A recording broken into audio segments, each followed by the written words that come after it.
गौतम कपूर जी। जय श्री राम। जय श्री महाराज जी जय श्री राम। महाराज जी, मैं राम जी का भक्त हूँ और उनकी प्रतिदिन आराधना करता हूँ। साथ ही मैं शंकराचार्य के अद्वैत वेदांत का अनुयायी भी हूँ। भक्ति मार्ग और ज्ञान मार्ग अलग होकर भी गंतव्य तो आत्म स्वरूप परम तत्व एक ही है, ये मैं जानता हूँ। पर आगे क्या चलकर दोनों मार्गों का अनुयायी होने के कारण कोई द्वेष तो नहीं उत्पन्न होगा? अभी पढ़े हो, अनुभव में नहीं है। सत्य है ना ये बात? हाँ जी, सत्य है। हाँ। अनुभव में कुछ नहीं है। हाँ, इसीलिए सोहम और दासोहम, इस पर आपकी कुछ समझ हुई है? हाँ, अभी मैं भक्ति मार्ग के हिसाब से दास ही हूँ और सोहम को प्राप्त नहीं हो पाया हूँ। तो प्राप्त हो जाओगे, बस एक ही पकड़े रहो, दास भाव। मम दर्शन फल परम अनुपा, जीव पाव निज सहज स्वरूपा। भगवान श्री राम कह रहे हैं, जिसको मेरे सच्चिदानंद बपू का साक्षात्कार हो जाता है वो अपने आत्म स्वरूप में स्थित हो जाता है। मम दर्शन फल परम अनुपा, जीव पाव निज सहज स्वरूपा। और भगवान शंकराचार्य जी कहते हैं, स्वरूपानुसंधान भक्ति रेव गरीयसी। आत्मबोध के लिए भक्ति श्रेष्ठ है। इसमें भगवान का कृपा प्रसाद और बचाव पक्ष रहता है। और शुद्ध ज्ञान मार्ग में चलने में आप भ्रष्ट हो जाओ, कोई आपको बचाने वाला नहीं।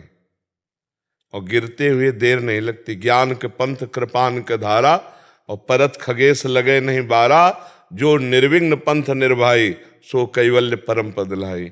और कौन सा ऐसा ज्ञान है जो भक्त के हृदय में प्रकाशित नहीं होता?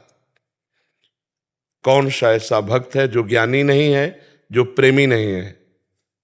लेकिन ज्ञानी प्रेमी नहीं होता।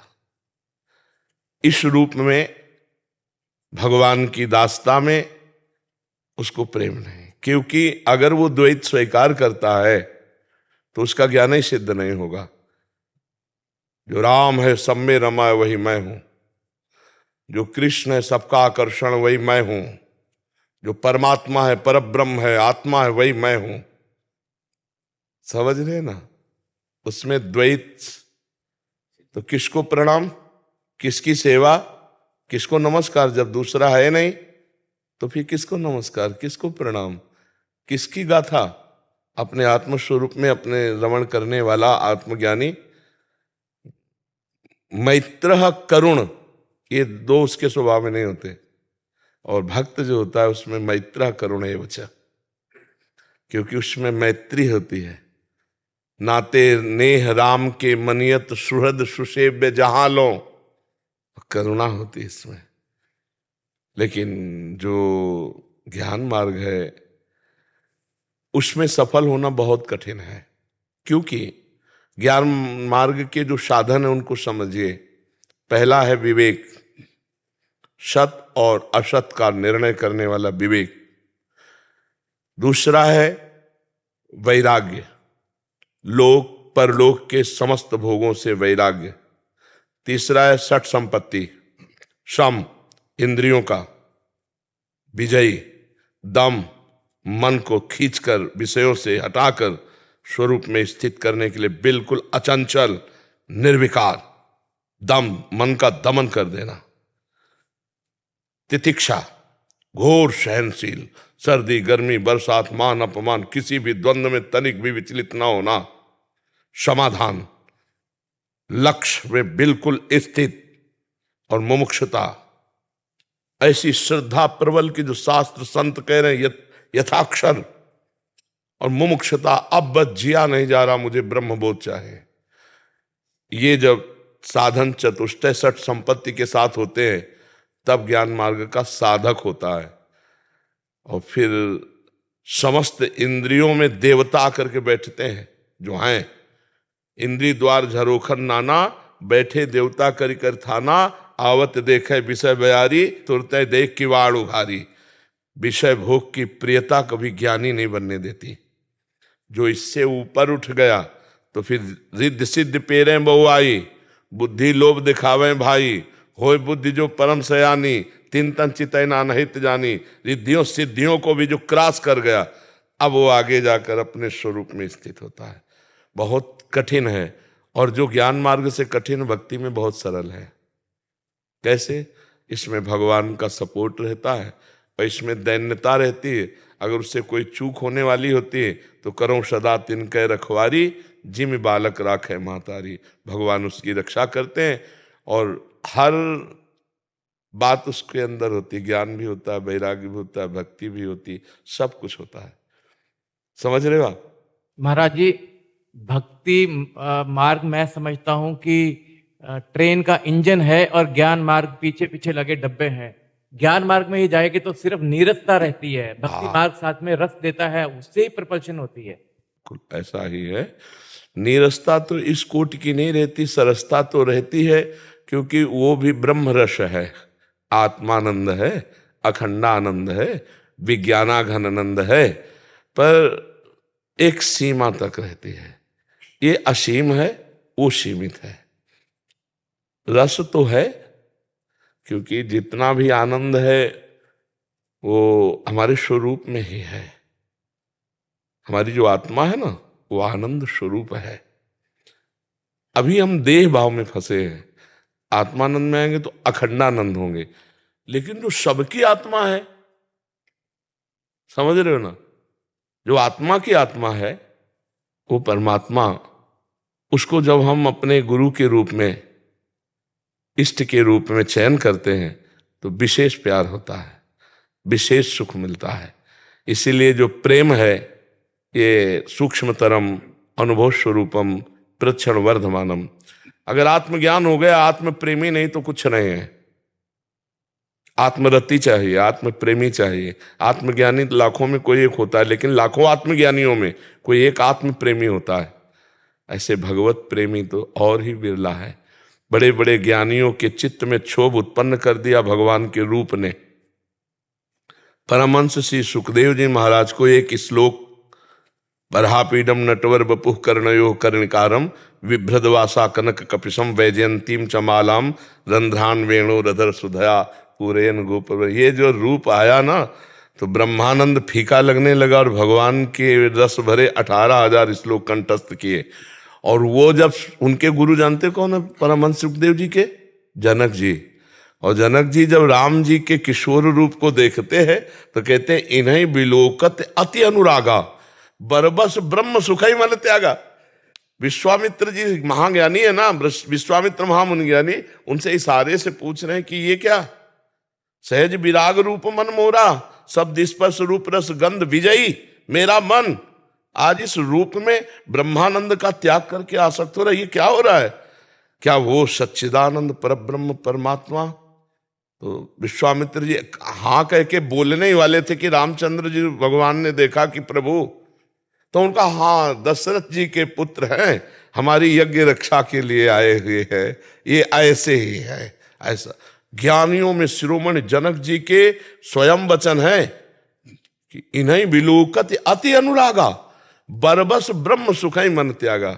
आप समझो, तो कुछ ऐसा है प्रेम में जो बड़े बड़े ज्ञानी जन भी ज्ञान रस को छोड़कर प्रेम रस में, इसीलिए खूब भगवान का नाम जप करे। हर ग्रंथ, हर वाणी, हर संत नाम से ही ऊंचा उठा है। जिसके जीवन में नाम नहीं तो ज्ञान बोल भले लो, स्थिति ज्ञान की नहीं होगी। कह रहे कि नाम जब तो नहीं करते, बाकी गुरुवाणी, सिमरन, भजन। गुरुवाणी क्या कहती है? आप गुरुवाणी को पढ़ के, गुरुवाणी जो कह रही उसको मानना भी तो भजन है। गुरुवाणी क्या कह रही? सबसे प्रथम गुरु श्री नानक साहब जी, हाँ क्या कह रहे? नानक नाम जहाज है, चढ़े सो उतरे पार, कह रहे ना। नाम गुरुवाणी आप पढ़ करके देखो, 10 गुरुओं की वाणी गुरु कृपा से पढ़ी है। हर गुरु की वाणी में यही उपदेश है, नाम नाम। अब नाम जप ना करो तो गुरुवाणी का पाठ का लाभ क्या लिया? रामचरितमानस भी पढ़ते हैं हमारे। अब हरे वो तो खुला नाम की जय जयकार कर रहे। मेरा कहने का तात्पर्य यह है कि मैं रामचरितमानस, कबीर जी के भजन और गुरुवाणी का श्रवण और मनन करता हूँ। जब श्रवण के साथ मनन करता हूँ तो मेरा भाव बढ़ता है। आप ये बताओ मनन का स्वरूप क्या होता है? जब गुरुवाणी कह रहे हमको उत्तर की दिशा में जाना, इस नदी में गोते लगाना है, हमने मनन किया कि उत्तर दिशा में जाना हो, नदी में गोते लगाना है, और हमने बोल दिया सबको, लेकिन गए उत्तर दिशा, गोते लगाए तो फायदा क्या हुआ? मनन क्या कर रहे हो गुरुवाणी का? गुरुवाणी का मनन करके ही बोल रहे हैं, हमारे ही गुरु हैं। हमको तो आज तक ऐसा नहीं लगा कि किसी और के गुरु, हमको तो अपने गुरु दिखाई दिए। वाहेगुरु वाहेगुरु, हम तो जैसे वाहेगुरु वाहेगुरु बोलते हैं, वाहेगुरु का खालसा वाहेगुरु की फतेह, हम ऐसे हाथ उठा के बोलते हैं वाहेगुरु का खालसा वाहेगुरु की फतेह, क्योंकि वाहेगुरु ने जिस पर कृपा कर दी तो काम क्रोध लोभ मोह मद मत्सर पर फतेह हो गए। और कृपा क्या हुई? नाम, नाम धुनी चल रही। तेरा किया मीठा लागे, हरिनाम पदारस नानक मांगे। तेरा किया मीठा लागे, हरिनाम, मनन करो इसका। तेरा किया, कोई भी द्वंद्व में विचलित नहीं हो सकते। तेरा किया मीठा लागे, लेकिन आखिरी लाइन क्या है? हरिनाम पदारस नानक मांगे। क्या दे दो? मुझे हरिनाम दे दो, हर समय नाम जपता रहो। ए भाई, नाम नहीं जप नहीं करोगे ना तो हम आपको कह रहे हैं, आप बाद में देख लेना। 000 बराबर 0, और 1 0 10, 1 2 0 100, और 1 3 0 1000, 1 4 0 10,000। 1 0 का कितना बड़ा महत्व होता चला जाएगा। नाम है अंक, और सब साधन है। 0 करके देख लेना। आप तो शुरुआत किए होगे 10-5 वर्ष से। यहाँ होश जब चढ़ा था ना, तब से ऐसे गुरु मिल गए थे जो 2 बजे रात के जाए, उठ बच्चा, देख किसान बैल जोतने जा रहा है खेती, तू बैठ माला लेकर नाम जप कर। तब से अब तो 55 साल की आयु होने जा रही है। 13 वर्ष की अवस्था से भगवान नाम नाम नाम, आप देख लेना। पक्की बात, हमको बनारस के जाने की बात, बनारस की महिमा सुनकर तो हम कभी जाएं, एक बार देखें। तो जो गुरुवाणी के नाम, साधु संग का फल क्या है? नाम। 2 ही बातें पाई गई हैं गुरुवाणी जी में, बहुत जोर से ललकार ललकार के करे, साधु समागम, साधु सेवा और नाम जप। आप बताना हमें तीसरी बात। अपने गुरुओं की जो वाणी है उसमें 2 बात बहुत जोर की है, साधु समागम, साधु सेवा और नाम जप। सब संतों की दासता और नाम जप, यही गुरुवाणी आदेश करती है। जहां जहां देखो 2 ही पर आदेश।